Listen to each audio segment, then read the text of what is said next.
Hi everybody, it's Gayle Ryan with the Bullitt County Public Library. Today I'm going to show you how to make one of the simplest, I think, crafts that I have probably ever done in my history as a programmer with Bullitt County Public Library. It's a button bracelet. Now, what I want you to do is go get your buttons. That could be a cookie tin that's hidden in the closet. It could be in the bedroom, underneath the bed. You've got that treasure chest full of buttons that are just waiting for something special to do. So once you've got your buttons, you're going to go through those. You're going to select one that you really like. I would suggest that you get one that has 4 holes, just like this one that I'm wearing, that I'm modeling, shall we say. And you're going to need either some DMC, if you have that brand, but some embroidery floss. You're going to need, if you don't have embroidery floss, maybe some heavy thread, carpet thread, buttonhole twist. If any of you are sewers or seamstresses, you're going to know what I'm talking about. If you don't have any of those, then maybe you have some really fine yarn, but find some string. Make sure that it is a soft string. You don't want jute, because that will be itchy. Once you've got all those and a pair of scissors, meet me back here. All right, welcome back. I'm going to assume that you have found your thread, your floss, or your yarn, and you've chosen a button. The simplest way to do this, as I said, is to use a button that has 4 holes. The reason being, we're going to be tying 2 separate pieces of your cording to either side. Simplest thing would be one cord goes in a set of 2. The opposite side is where you put the other.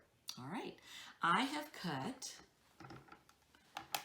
2 pieces of my cordage that is about 2 feet long, 24 inches. As you do this more, you'll figure out how much you need. That way you'll definitely be able to waste less, because these are tie-on bracelets, much like a friendship bracelet. They're simply going to be for tying on, so you're going to cut off that extra. And most people will wear a friendship bracelet until it deteriorates and eventually breaks. Now, if you have any jewelry making supplies and experience, you could put lobster claw clasp, any variety of things on, but the idea right now is to make the simplest bracelet that you can. So I've chosen a shell bracelet, nothing too precious, and I'm literally going to take the end of my cord, and this that I've chosen is actually bamboo cord. I'm liking this pretty well. All right, I've pulled it about halfway through, and it's starting to fray just a little bit. I want to pull that through, as you've seen, and I want to even that up, which means I'll have to pull from one side and loosen, pull to the end. That should work. I'm not going to tie this, and the reason is once you've put that on your wrist, it's not going to shift. But you could make a loop. You could put a knot there. You could actually pull it out of the center and feed that through and pull it tight. Gives you a totally different look, as you'll see a little bit later. So back to simply putting it in one side. Now we're going to do the exact same thing to the other side.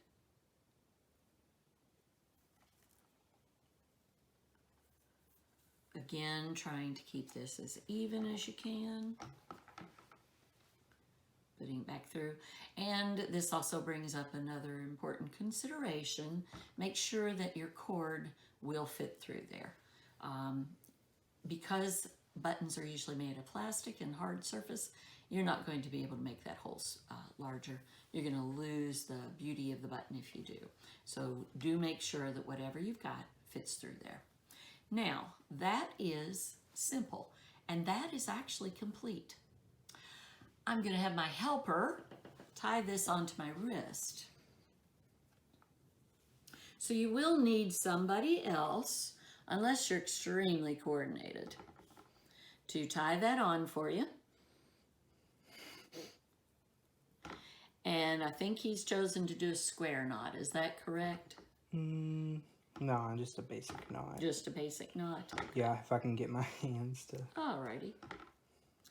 Slight technical difficulties here.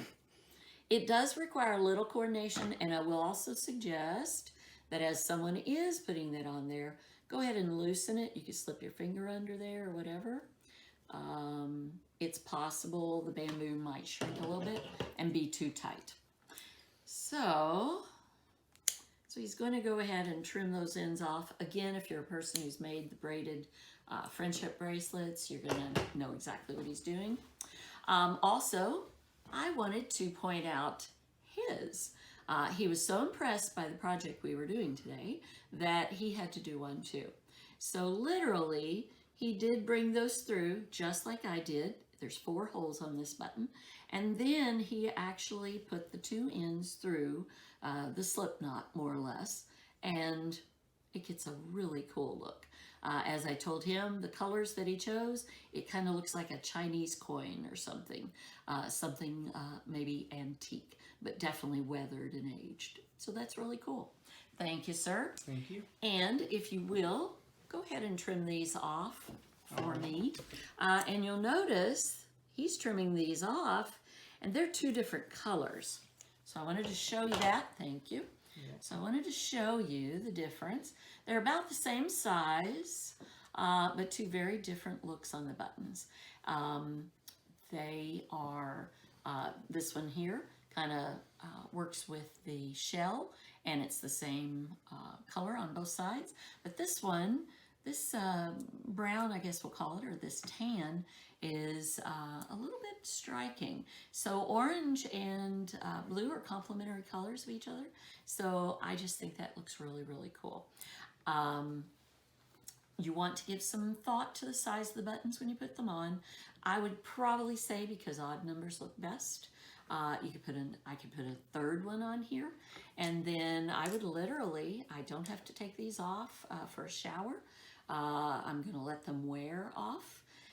You do want to make consideration, if you did go get those buttons from your grandmother's collection and they mean something to you, I would probably, instead of just tying them on, I would put some findings into use, and that way you could take it off and it would actually be a bracelet, because you don't want those to weather. You don't want to work out in the garden with those or anything like that, if that is a special and unique piece for you.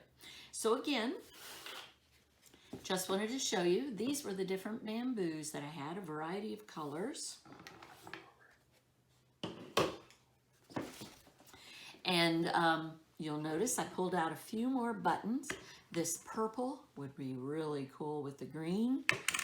Here is one that has a flower. It is a shank button, and you literally could just tie that on there, tie it on.